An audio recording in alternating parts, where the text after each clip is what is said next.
Surely you didn't think one video was going to cover it all. No, that's why we got a part 2. So let's go.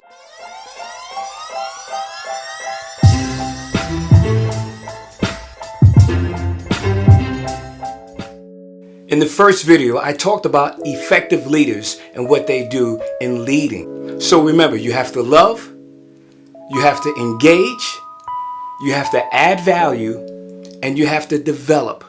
And in the video, I talked about developing others, but I want to stick right there as we continue this in developing yourself when we talk about speaking life. So I want to make sure that I back up, because I don't want to take it for granted that everyone understands what speaking life is. So in the development aspect, the first place I want to stop is with yourself. Develop your ability to speak things into existence, not causing any negativity to come out of your mouth, not causing any doom and gloom, but speak everything from a very hopeful perspective, a very I know we can do this perspective. In our natural ability to communicate, let's use one of the universal laws, and that's the law of polarity.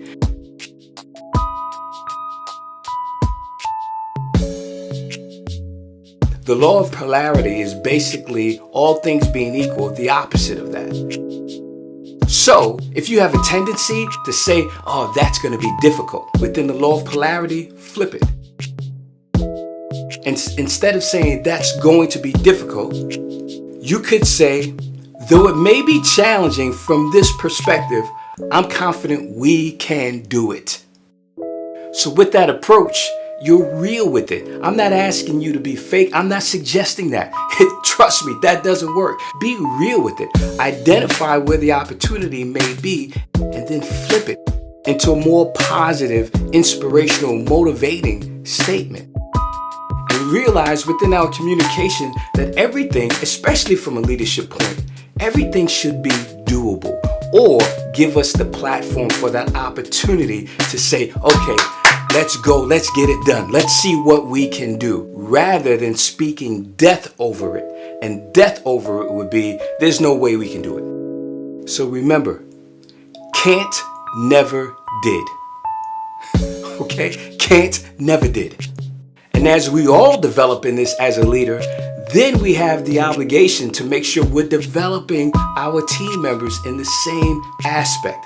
So not allowing our team members to say that they can't do something, or that they struggle with this. Oh, I struggle with reading reports and being analytical. No, you don't sign off on that. Don't subscribe to that. Change what they put out of their mouths as well within the whole growth process. So instead of speaking death, or allowing them to speak death when they say, I don't think I can do that, flip it. Teach them how to say, I think once I get better equipped, I can do that. Woo! Yes! That's the difference between speaking life and death over a situation or over yourselves. And leaders, one of the biggest things, one of our biggest obligations is once we start seeing that, recognize it. So when your growing team member says, you know what, I don't think, wait a minute, I think once I get equipped better, I can do that. Make a big deal of that and say, yes, that's what I'm talking about. And recognize that, because with an emotional imprint like that, it gives them more inspiration and motivation to grow further within that, because now they sense your energy, they feel that. So don't lose sight of that. That's huge. So again, make sure you're reinforcing their growth. And at the same time, that involves listening. Yes, listening. That's one of the greatest ways you can add value to people, is by listening. So on that note, there's going to be a part 3, yes, on listening in itself, because it's so critical. So keep growing. Speak life, speak life, speak life. Speak the positivity into all matters. And thank you for viewing this video. And if you haven't already, subscribe to the channel. A lot more to come.